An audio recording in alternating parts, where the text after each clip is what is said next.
You have found yourself on another episode of Locked On Bulls. On today's episode, me and Pat are going to discuss the Bulls falling flat in Cleveland. Bad habits returning. Pat called it on yesterday's episode, and I would assume we may be missing some time. We're going to get to all and more right after this. You are Locked On Bulls, your daily podcast on the Chicago Bulls, part of the Locked On Podcast Network, your team every day.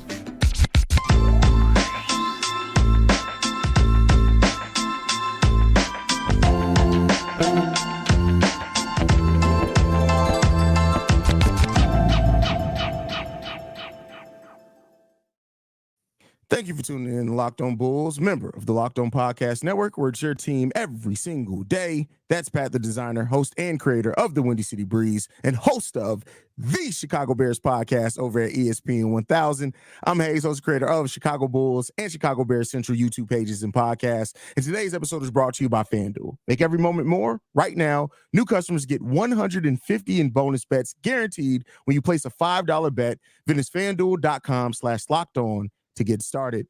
Pat, this game from the Chicago Bulls, from the jump, it just felt like a team that was playing the 15th game of a back-to-back. That's the only way I know how to explain it. They did not have any type of energy out there at all, bro. Like, they just got 15 outworked. straight. It's 15 straight. That's such an apt description. Man, it seems so flat. Late rotations, pick and roll defense was terrible. Getting out to the three-point shooter was bad. And then I had always expected the Cavs, which are I think the fourth best defense in the league, to make adjustments at halftime. And then I was more concerned coming into this game. All right, how are the Bulls going to adjust to the halftime adjustments that this Cavs team makes? We couldn't even get to that.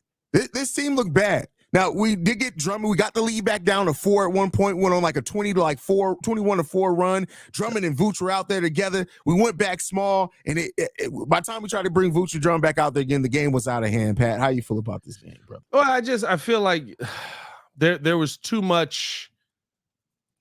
There was too much. I'm trying to figure out the right word, because it was a damned if you do, damned if you don't situation, right? Because when Vooch and Drum were out there, you started to be able to make that run, but it was with Kobe White out there, but you were getting killed on second chance buckets. You just were. Absolutely. They were still killing you the whole time on second chance buckets.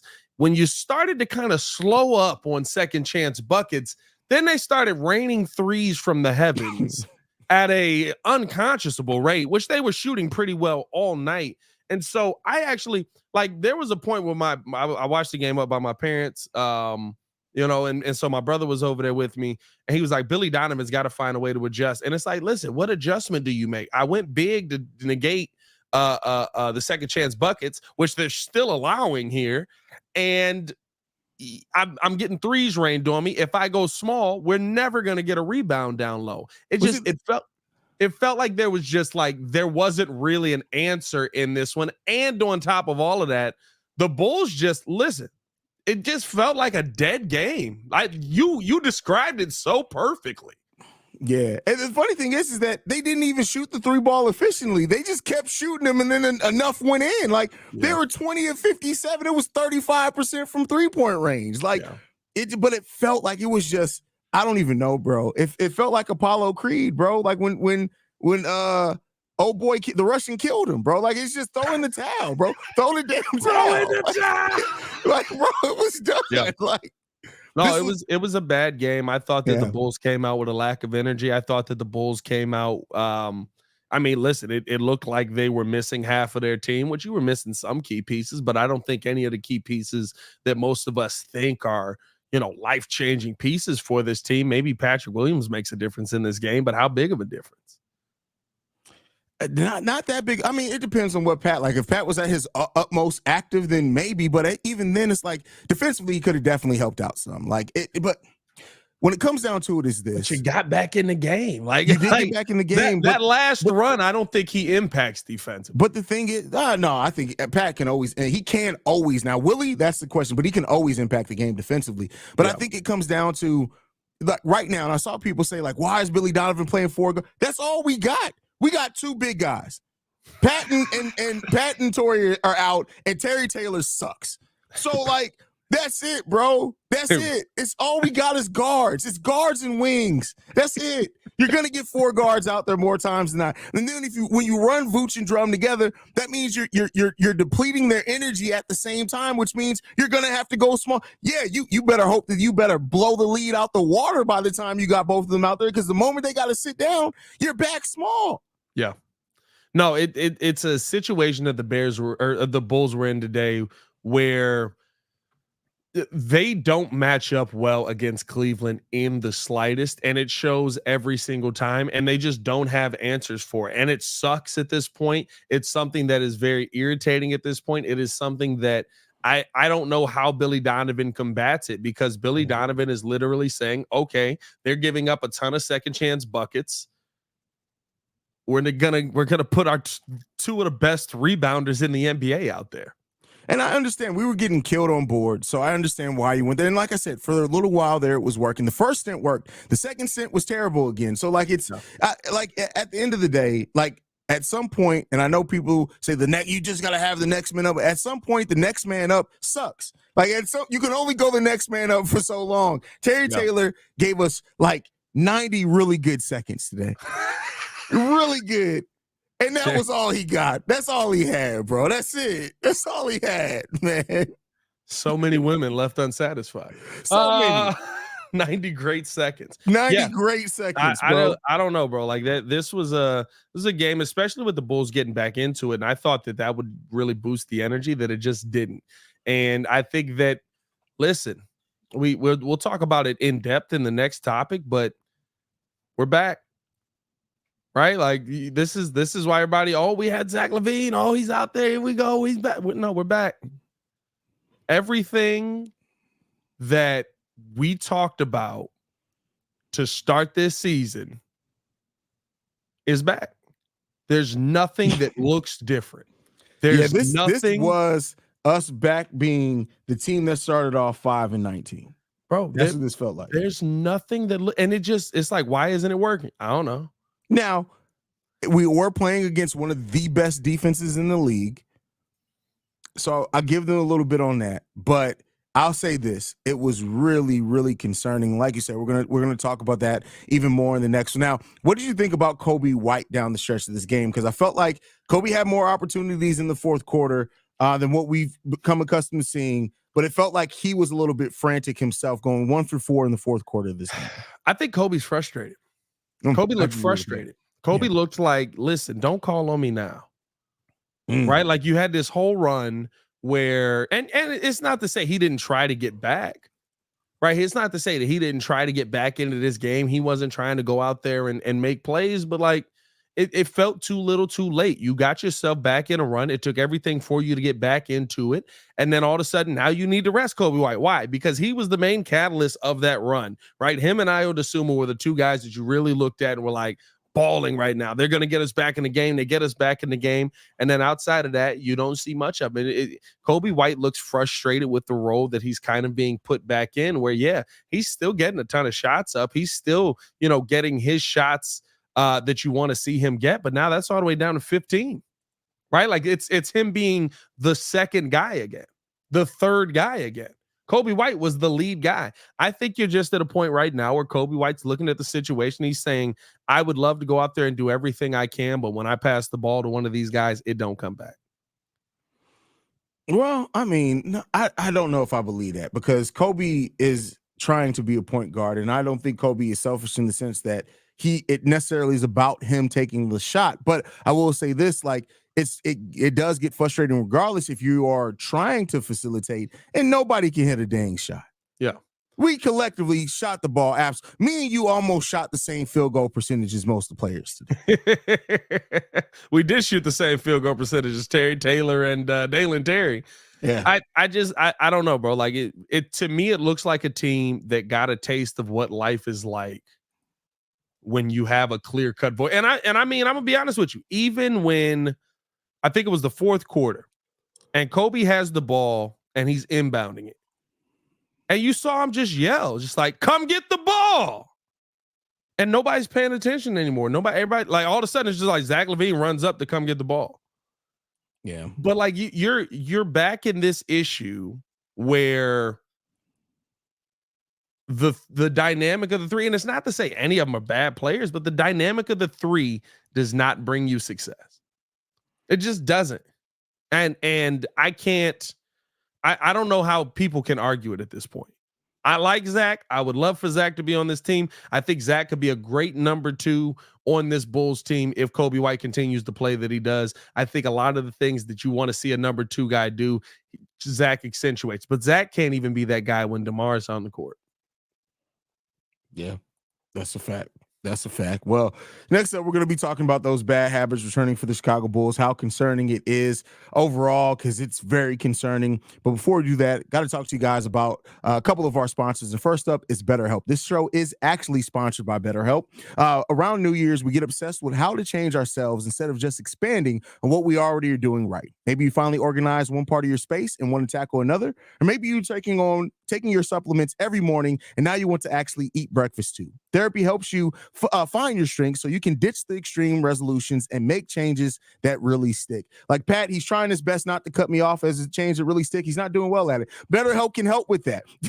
If you're thinking about starting therapy, give BetterHelp a try. It's entirely online, designed to be convenient, flexible, and suited to your schedule. Just fill out the brief questionnaire to get matched with a licensed therapist and switch therapists anytime for no additional charge. Celebrate the progress you've already made. Visit BetterHelp.com/LockedOnNBA today to get 10% off your first month. That's BetterHelp, HELP.com/LockedOnNBA. I also got to talk to you guys about our other sponsor, FanDuel. The NFL regular season is wrapping up, but there's still time to get in on the action with FanDuel, America's #1 sportsbook. Right now, new customers can get $150 in bonus bets guaranteed when you place a $5 bet. That's $150 in bonus bets, win or lose. And I tell you what, right now, I'm not betting on the Chicago Bulls. I'm just not. They're too inconsistent to bet on the Chicago Bulls. I don't care what the over-under is. Don't bet on the Bulls. Live same-game parlays. Find bets in the new Explore tab. Make a parlay in the Parlay Hub, the best way to find popular parlays, and more. So visit FanDuel.com/LockedOn and make your first bet a layup. FanDuel, official partner of the NFL. All right, Pat, we got to talk about it. It's like that X that just keeps coming back up. You change your number, they find you on social media. That's what this Bulls stagnant offense is. Heavy isolation play, not moving without the ball, not being able to hit shots. This offense tonight looked the most like the worst part of the Chicago Bulls' recent history. And I tell you what, it didn't feel good. It just didn't feel good. I mean, listen, much like the X that pops back up. I mean, usually the X that pops back up. Never mind.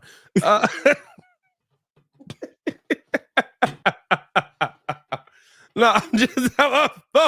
Haize had the double take on that. You got it, man. That's usually why they keep popping back up. I'm just saying, like, it's not normally just like, oh, I don't rock with her. You know, it's usually real. Yeah. But no, I mean, listen, it's the proof's in the pudding. We talked about it in the last segment as well, right? The proof's in the pudding at this point. This dynamic doesn't work. And when you put these guys out there, they play bad basketball situationally. And when things get tough, they fall back on their own habits. Where's the ball movement that we fell in love with? Mm-hmm. Where'd that go?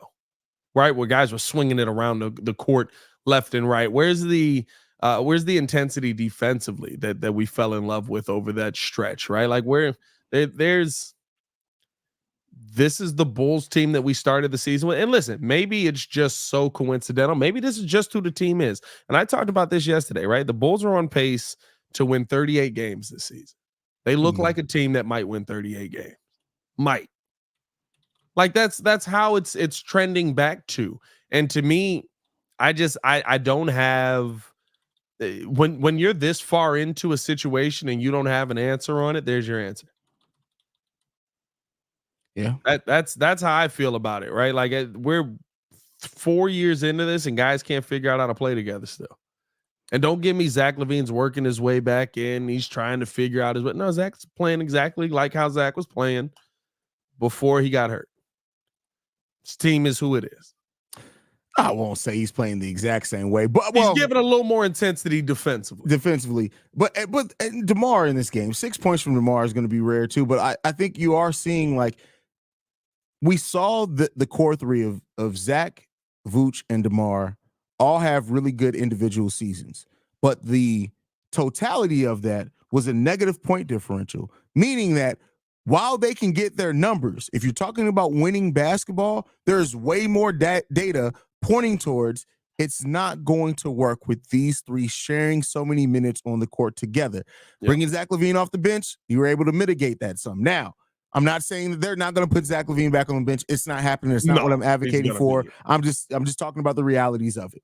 So even though you have a player in Kobe who is emerging, right? You have Alex Caruso out there who's the ultimate role guy, glue guy, all that type of stuff. When your biggest pieces, right? Because they still in this game we're second and third in shots between Zach and Vooch. DeMar, I don't know what DeMar was doing. He had more pump fakes than shots tonight. That is what it is.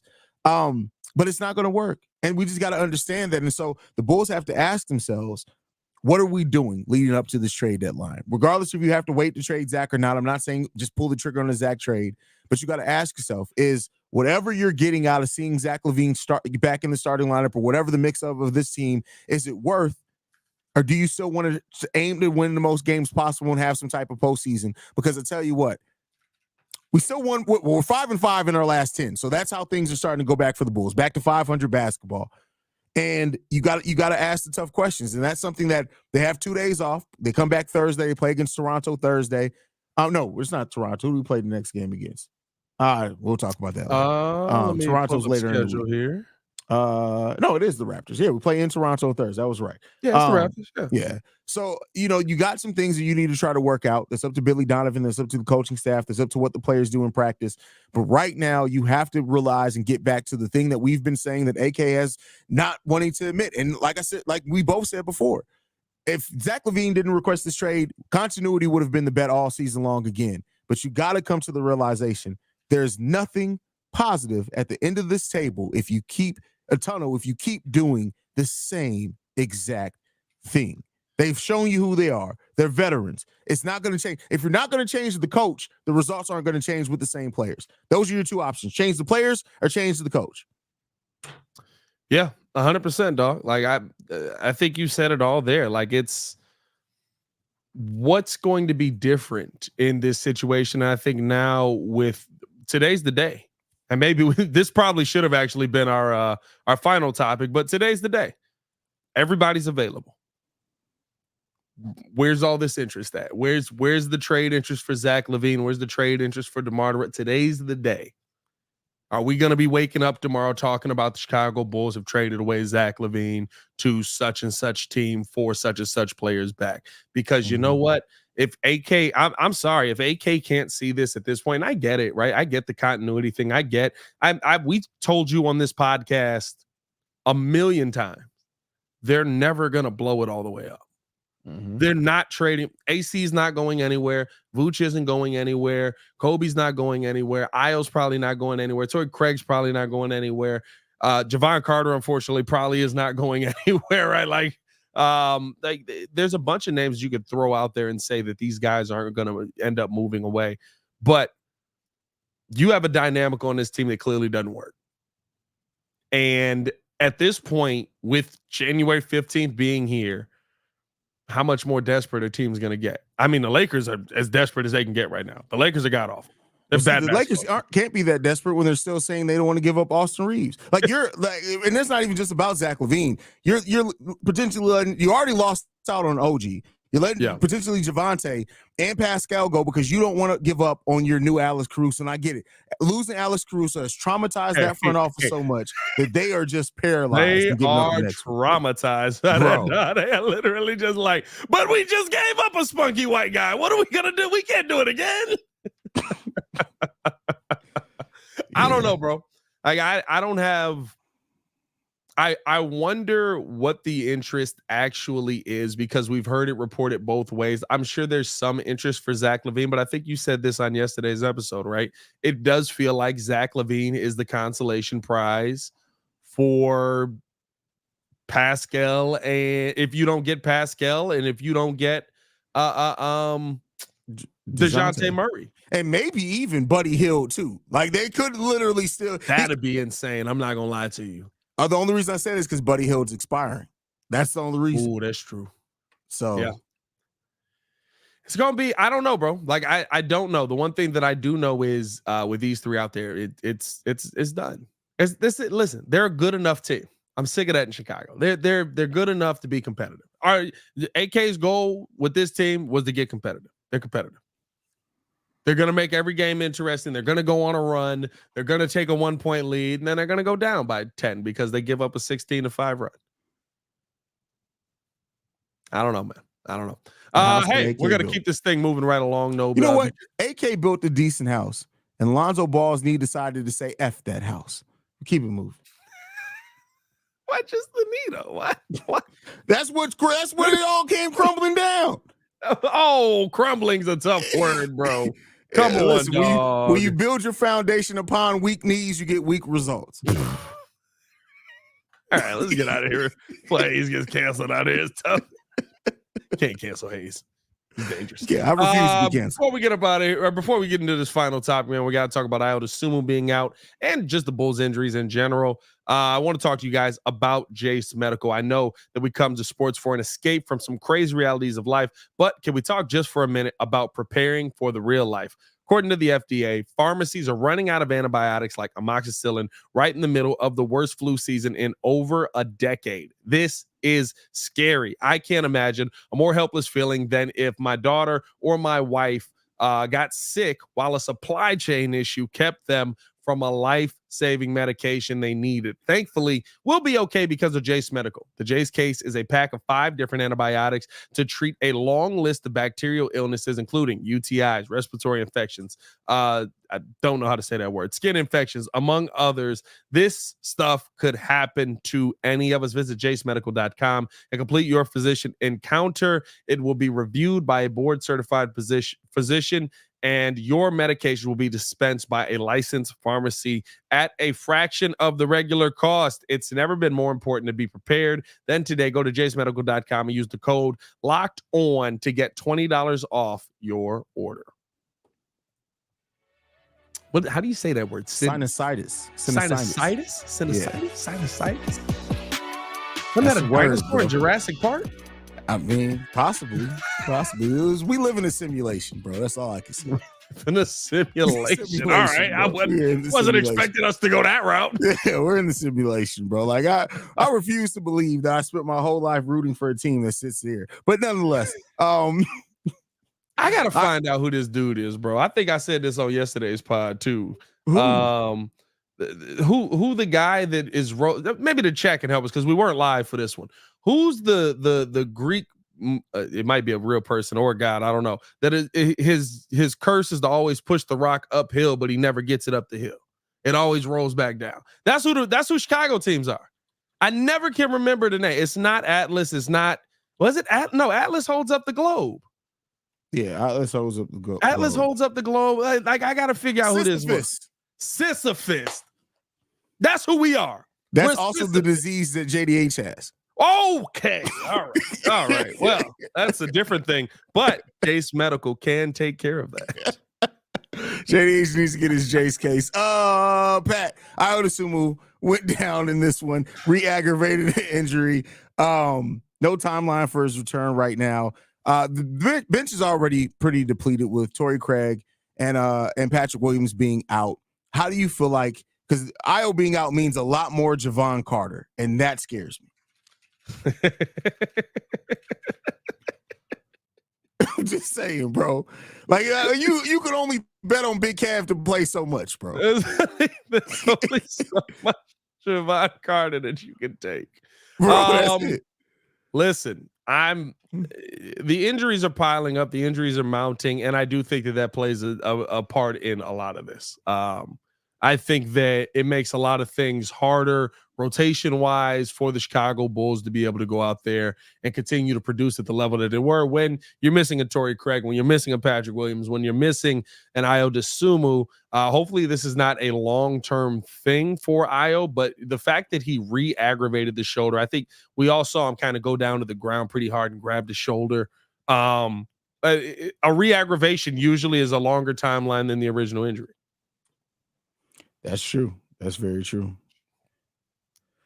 We'll see, man. Like I said, the thing that I'm worried about, like speedy recovery for Ayo Dosunmu, but Javon Carter playing more minutes, bro, is a scary thing. What do you think Javon Carter's defensive rating is this season? Well, last time you asked me this question, it was 119. Oh, did I ask you that before? Is it worse? Did I ask you? Do you know what his previous high was? 110, right? No, his previous high was 114. Oh, okay. His high so far it's bad. This season is 119.8. Yeah, it's bad. And it's getting worse. You were known as a defender and a three-point shooter. You are averaging an almost 120 defensive rating and shooting the three ball at a 34% clip. Here's the tough part with Javon Carter too, right? Where I honestly wonder how he fits into this, because you're talking about him being a rotational piece. Ayo spent a lot of time on the floor with Kobe. Are you now going to put Javon Carter out there with Kobe White in a situation where he doesn't have the ball in his hands? Because that's the only way where I think that's the one thing too, right? Like when he was operating in Milwaukee, he had the ball in his hands. He was the point guard. Like he was bringing the ball up, all those things. He was able to initiate stuff. Here, he's kind of like this off-ball spot-up shooter for us, and it doesn't work. Like it looks very gross every time. Like I feel like for his size, he should be good at it, but it does not seem like he is. The thing too is that somebody pointed this out, and I have not looked this up myself, but I remember I think we were on a live stream and they mentioned it after we had shut down. They said that they feel like Javon Carter played better when he was on the floor with Vooch rather than with Kobe. And there may be something to that with what you just said. So maybe with Ayo out there, you could put Javon out there more with Vooch. I don't know. Bro, at the end of the day, I have no faith in Javon Carter to turn it around. Yeah. None. I mean, it's a the defense is surprising. I'm not gonna lie to you. The defense is like massive. That was the thing that you thought he was going to be able at the very minimum was to give the Bulls solid defensive minutes. And here's the funny thing, right? I remember just coming into the season and being like, hey, if everybody shoots their average, the Chicago Bulls will be a top 10 3-point shooting team, and they'll average top 10 numbers shooting the three ball. And nobody has shot their average. No, even the players that we had last season stopped shooting their average. We got to stop predicting stuff, bro. Hey man, it'll really cause you a lot of pain heading into the season. I look at the Ayo injury and the hope that it's not lengthy, because I don't like the backup options, and the options that I do like, it seems like the Chicago Bulls. I keep saying Bears. Can you tell I've been covering the Bears a lot? It seems like the Chicago Bulls don't go to those options. Like I listen. Again, I know he's a rookie, but like this is a game where you try out Adama Sanago. Who's going to run past him? Like the centers on this team are not like speed demons out here. Like you could have actually thrown him out there, and you knew coming into this game, we suck at second chance rebounds. We need some people that we could throw out there that maybe can do that off of the bench, because we might have to play Vooch and Drum together. I look at backup options like Julian Phillips, and we keep throwing Dalen Terry out there for what? Because he stood in front of LeBron James and played defense. Like we praise Dalen Terry for doing the basic things. Now there's some games where he's done the extra, right? He's had a couple of those games we're like, I like that. He's getting the steals, he's forcing out it. But for most of these games, we've praised Dalen Terry for like going out there and playing defense. Like that's a half of basketball. That's what his job is. Like. And just as a FYI, Julian Phillips and Adama Sanago today, they stayed in Chicago to play for the G League team, combined for 51 points and 20 rebounds. I don't know, bro. I don't know. And here's the thing. Again, they're not going to matter, because the core three are what the core three are. Yep. And I think now you can say the core four. They're not going to matter. It's just it's not, because your main pieces aren't working. We're gonna sit here. We're gonna have this long conversation all season about, oh boy, we just got to figure it out, and we got to stay locked in, and we got to become one, and we got to make sure that we all the cliches that they were throw out there. We're gonna hear every single one of those until one of these guys is traded. Yeah, because it's not gonna work. We are Sisyphus. which also is something that JDH does at the club. Follow us on everything at Locked On Bulls. You can follow me on everything at Pat the Designer. Appreciate you guys for tuning in and showing love. You guys can follow me at CEO Haize. Thank you guys for tuning in to another episode of Locked On Bulls. We are free and available on every podcasting app and platform of your choice, as well as YouTube. Make sure you guys pray for JDH. It's dark over there, but we appreciate you. For Pat the Designer, they're not bleaching. I'm Haize. Has been Locked On Bulls, huh? So they're not bleaching, huh?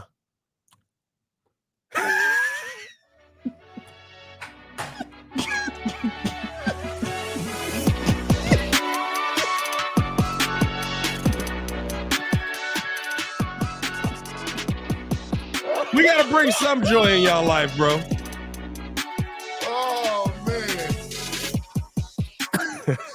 That's crazy.